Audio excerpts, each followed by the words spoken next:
Hello and welcome again to Rewind. I'm Kamal Santamaria.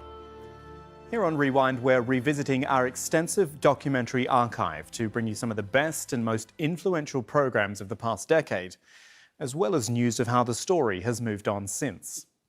From the early days of Al Jazeera English, the award-winning People and Power series has carried out in-depth investigations into some of the most difficult and important international stories. Like in 2004, when two Libyan opponents of the Gaddafi regime were abducted en route to the United Kingdom, then repatriated to Libya, where they were imprisoned and tortured. But after the overthrow of the Gaddafi regime following the 2011 uprising, the two men began to investigate the real story behind their abduction and the role played by the UK government. 2 years later, People and Power's Juliana Ruhfus gained exclusive access to the two men as they returned to Libya in search of answers. From 2013, this is Libya Renditions.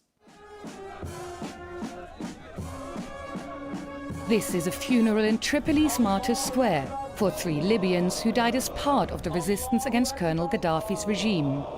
For decades, their bodies remained hidden until they were discovered in a hospital morgue after the revolution of 2011. They have just been identified through their DNA. التي ضحت عندما قل المضحون ووقفت عندما هرب الكثيرون. This is Sami al-Saadi, one of the founders of the Libyan Islamic Fighting Group, or LIFG, an organization dedicated to overthrowing Gaddafi. One of his former comrades is being buried today. He was killed in one of Gaddafi's jails.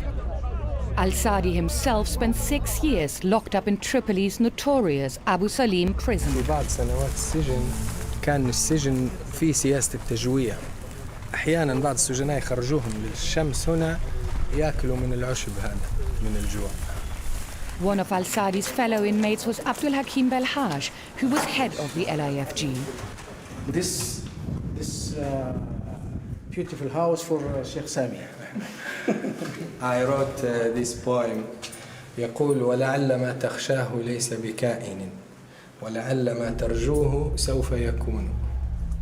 The story of how these two men came to be imprisoned here goes beyond Libya and throws light on the secret relations between Colonel Gaddafi and the West.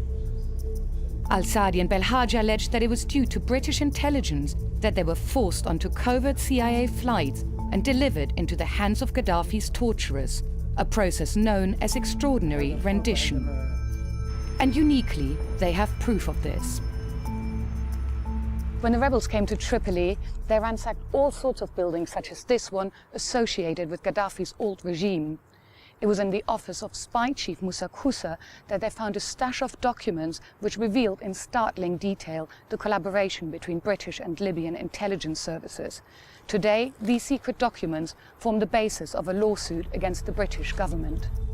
Based on copies of top-secret faxes, memos and flight plans, Belhaj and al-Saadi claimed that Britain conspired with the US to unlawfully render them to Libya, and that it was foreseeable that they would be tortured. Those being named in the civil suit are Jack Straw, the Foreign Secretary under Tony Blair, Mark Allen, former head of MI6's counter-terrorism unit, as well as branches of the government and security services. These were individuals who were tortured and treated unjustly in some cases for several years, and they want answers. They want to know who sanctioned, how high up did this go. We have arranged for our stay in Tripoli to coincide with that of the lawyers who are prosecuting the cases. Sapna Malik works with Corey Kreider, legal director of the human rights NGO Reprieve, and they are getting ready to meet Belhaj for the last time before preliminary hearings start in the UK. Belhaj says he's bringing his case not to get financial compensation, but to expose British hypocrisy. أخطاء ارتكبت من أناس يدعوا أن انتمائهم لمنظومة عدلية ولمعايير تحافظ على حقوق الإنسان وهذا ما يهمنا إظهاره للناس. Back in the 90s, both Britain and the LIFG under Belhaj saw Gaddafi as their enemy. Accusations of the bombing of a plane over Lockerbie and other acts of terror had made the dictator an international pariah and his opponents were welcomed in the UK. But with the rise of al-Qaeda, the situation changed, and the LAFG regrouped in Afghanistan. Although the removal of Gaddafi remained their only goal, they were damned by their close proximity to Osama bin Laden, who was about to unleash the 9/11 attacks.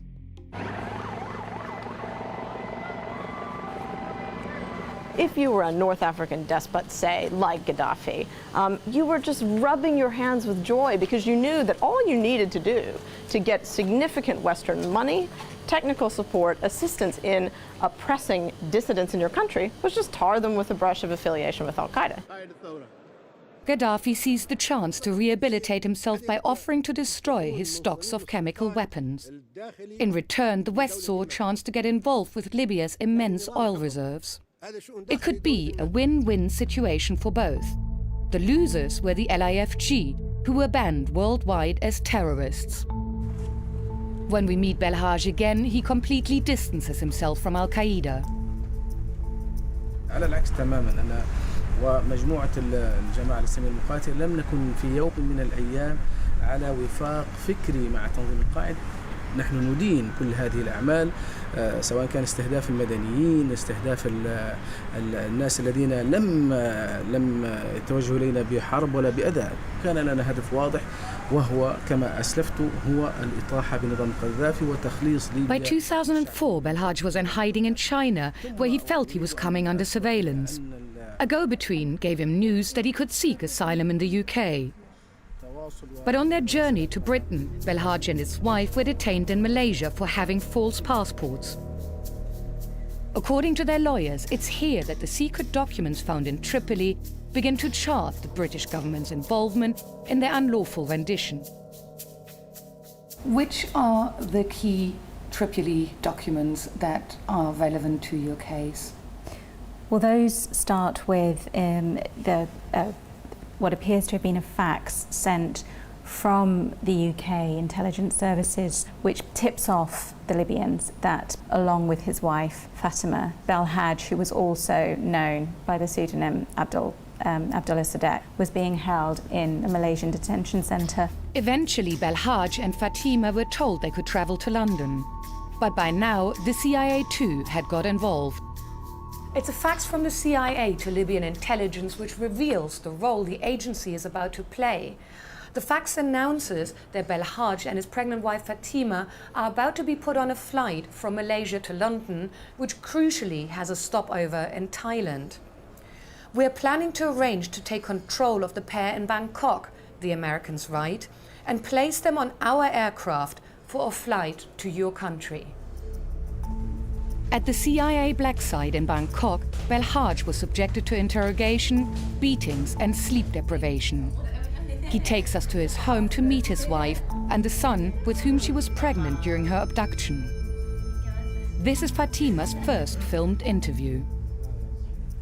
دخلوني غرفة صغيرة فيها مغروسات في الحيط، جابوا السلسلة قالوا لي في إيدي وعلقوني.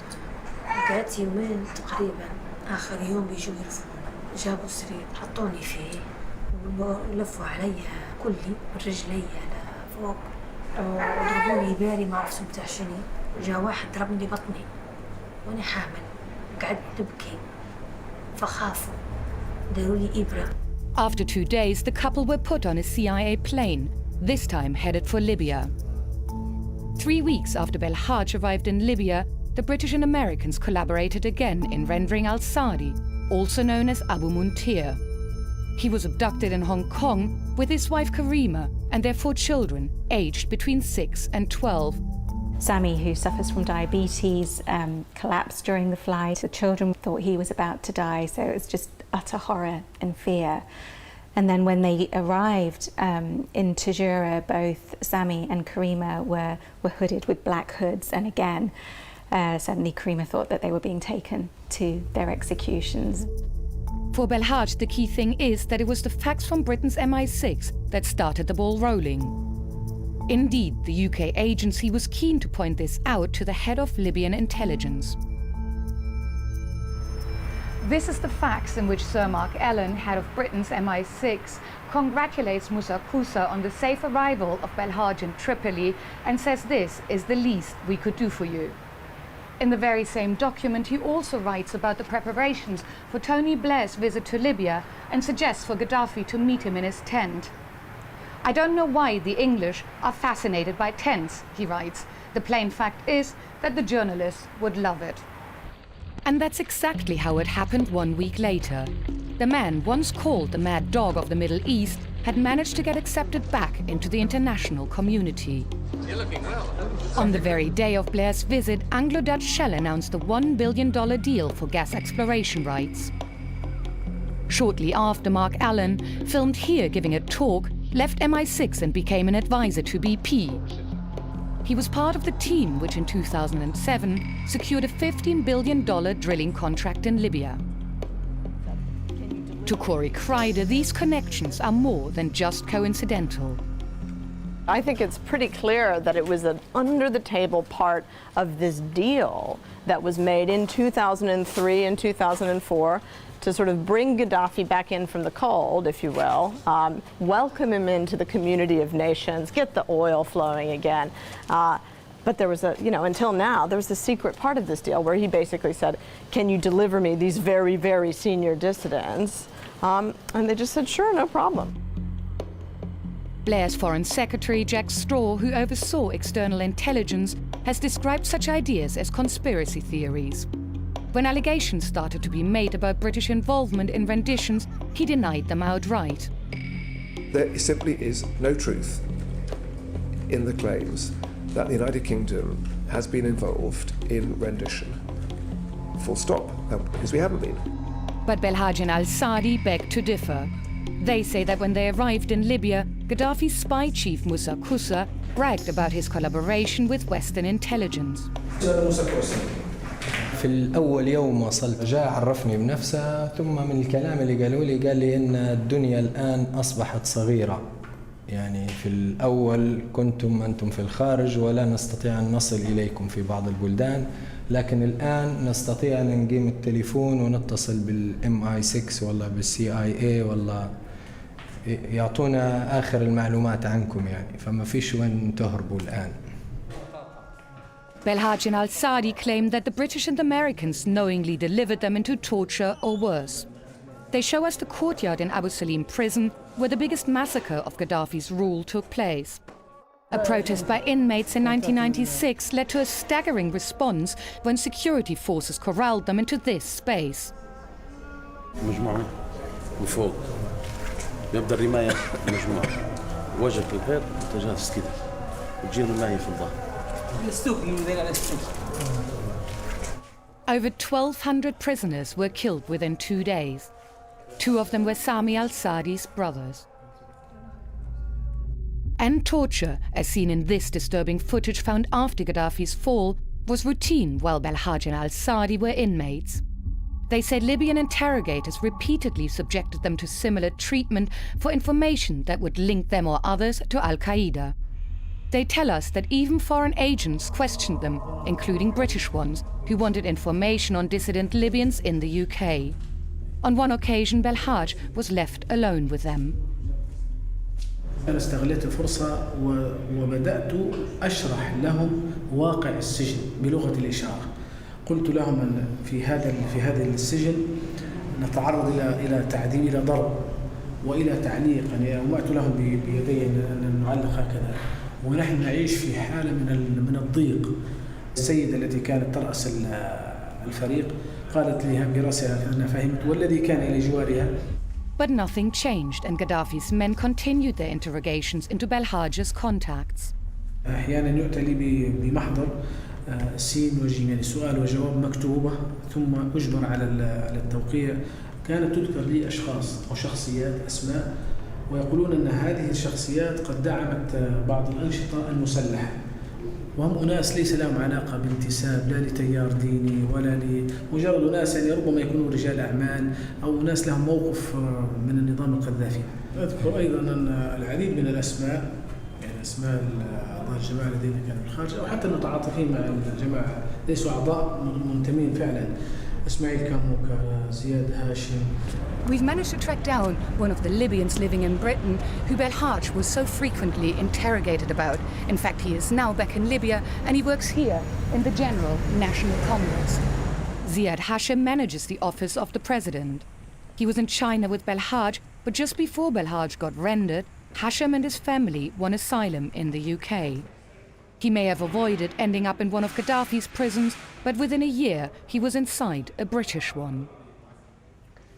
اعتقلنا في بريطانيا بدون أي تهمة بدون أي شيء فقط وضعونا هناك بدأوا يسوقون لنا يعني التهم جزافا بدون احنا يعني حتى توضيح ما فيش توضيح نحن خطر على الأمن القومي داخل بريطانيا. Ziad and his friends are innocent. Protests were organized in Britain to stop the detention and deportation of dissidents like Hashim to Libya, where he had a death sentence on his head. يعني جاءت كم مرة يعرضوا عليه في التحقيق داخل لندن من بدكتون جرين ستيشن فكانوا يحاولوا أن يدينين يعطوني الإدانة يعني بالإرهاب فأحضروا كل ما عندهم من أوراق فكانت أوراق كثير من الأوراق كانت مفتوحة يعني كانت حتى يقول يعني كلام واضح كان يأتي من ليبيا. Hashim says his family were also victims. He was released from prison without charge after 18 months. But for the next 3 years, he was electronically tagged and confined to his home. He says life under one of the UK government's infamous control orders affected the whole family. أكثر شيء كان مزعج كان يدخلون يفتشون البيت في أي وقت شاءوا أصلا يتخيرون ساعات الليل ويكون الطرق على الباب طرق شديد جدا يعني يرعب الأطفال يرعب الزوجة. If what Belhaj, al-Saadi and Hashim say is true, the British government didn't just help deliver people into torture, but it also acted on this information by using it against Libyans living in Britain. According to Corey Kreider, such a process is bound to deliver flawed intelligence. This is the problem about joining hands with torturers because you think it is necessary, is that maybe every now and then you get a nugget, but by and large, what you get is false. It's just what somebody had to say to stop somebody beating him up. Meanwhile, in Libya, Belhaj and al-Saadi were sentenced to death for crimes against the state. هذا الزي الأحمر الخاص بالإعدام المحكوم بالإعدام يلبس هذا الزي يعني. كنا نرتدي بدلتين حمراوين أنا وشيخ سامي يعني. But a reprieve came in 2010 when they were released in return for publicly promising to renounce violence.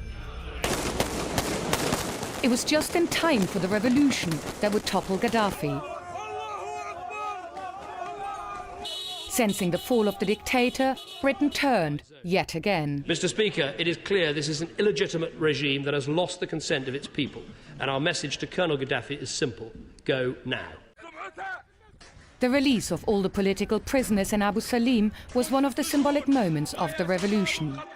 With old LIFG members now entering powerful positions in the government, the West suddenly started trying to patch things up with those they'd rendered, tortured or imprisoned. ويريدون أن يقدموا مساعدات وممكن نعمل الإقامة ويعمل ممكن حتى نعطيك الجنسية وكذا. أنا قلت لهم لا أريد بريطانيا. خلاص أنا أريد أمشي لأي مكان. Hashim and other Libyans who say they were persecuted in Britain are now preparing a joint legal action against the UK. In the meantime, the government has settled out of court with Sami al-Saadi for £2.2 million. Why would the British government decide to pay out £2.2 million? Does that not make them look guilty in the eyes of the world? I think it probably does, but it's really a question that you need to put to them. But I would imagine that paying over a sum of that level is not done unless they felt that they were liable. Belhaj and his wife Fatima have refused any settlement. They are asking for symbolic damages of only £1 each from Jack Straw, Mark Allen and the British government. But what they insist on is an official apology. Today is the start of the preliminary hearings for Belhaj's case, and Sabna and Corey are heading for London's High Court. They tell us the government has started delaying tactics in order to keep the suit from coming to trial.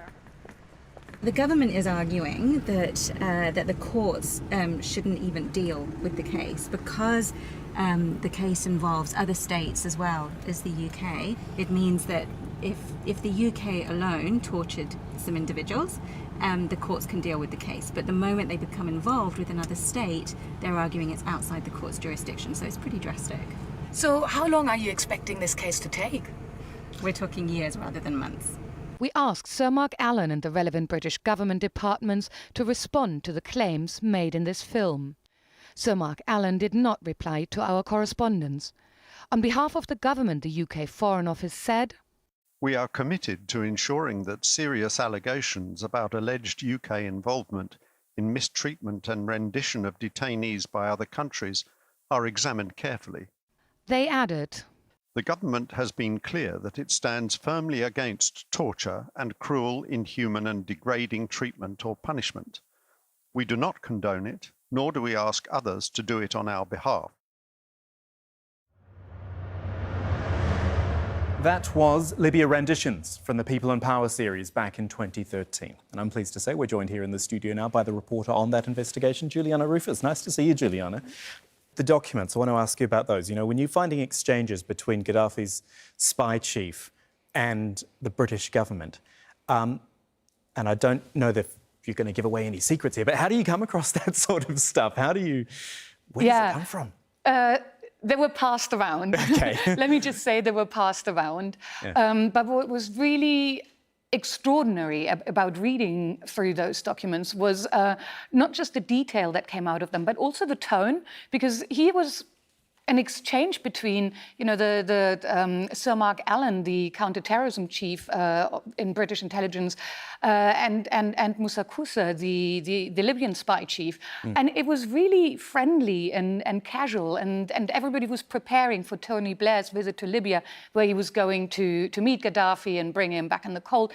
And there was an arrangement, and they were talking to each other about having this reunion in a desert tent, and then there was a little line saying, yes, because the journalists would love it. So you can see this sort of camaraderie in those exchanges when really the world hated Gaddafi just a few brief moments before. Well, there was an apology in 2018 from former British Prime Minister Theresa May. Does that serve as justice, or is that just a government paying lip service and saying, oh, we better apologise for that? No, I think it is meaningful, and I think it's important to bear in mind that Abdel-Hakeem Belhaj always said he did not want money. What was important for him and what was justice, or what is justice for him, is that he got this apology, and what he wanted to expose, he said, was British hypocrisy and all that. So all of this taken together, there wasn't just the apology from Theresa May, but there was also the payment that had gone to, without an admission of guilt, but the payment that had gone to al-Saadi, and then the apology to Belhaj, and also a payment of roughly $600,000 to Belhaj's wife, Fatima. So that was a pretty big package of apologies and compensation. So we have compensation, we have an apology, but then you have someone like Sir Mark Allen, who was the head of British counter-terrorism at the time, who was never charged with anything. And yet there was all this evidence and all these documents. Why didn't it happen?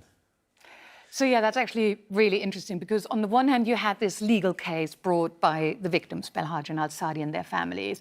But there was also a 4-year-long investigation by Scotland Yard, the British police. And they were collecting evidence and talking to witnesses and going through the papers. And they were preparing for a criminal prosecution against Sir Mark Allen.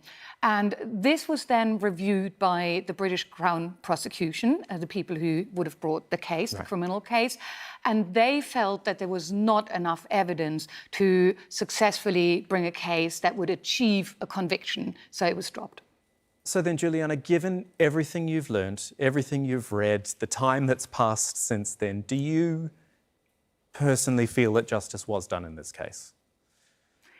I think that's a twofold answer. I would say that the victims feel, and that's probably more important than what I feel, but that the victims feel that justice has been done. Al-Saadi's received compensation and Belhaj has received the apology that he was asking for. But there is, of course, always the question, who was ultimately responsible for ordering these renditions? And are these people guilty of something? And that is the question, really, that hasn't been fully resolved, and that should have further investigation and examination. Sounds like a future edition of People in Power, I think. Juliana Ruhfus, great to have you with us. Thank you. And that is it for this week. Join us again next time, though, for another powerful story from the Al Jazeera archives. And don't forget, you can find more films from the series at aljazeera.com. Meanwhile, from all of us here on Rewind, thanks for watching.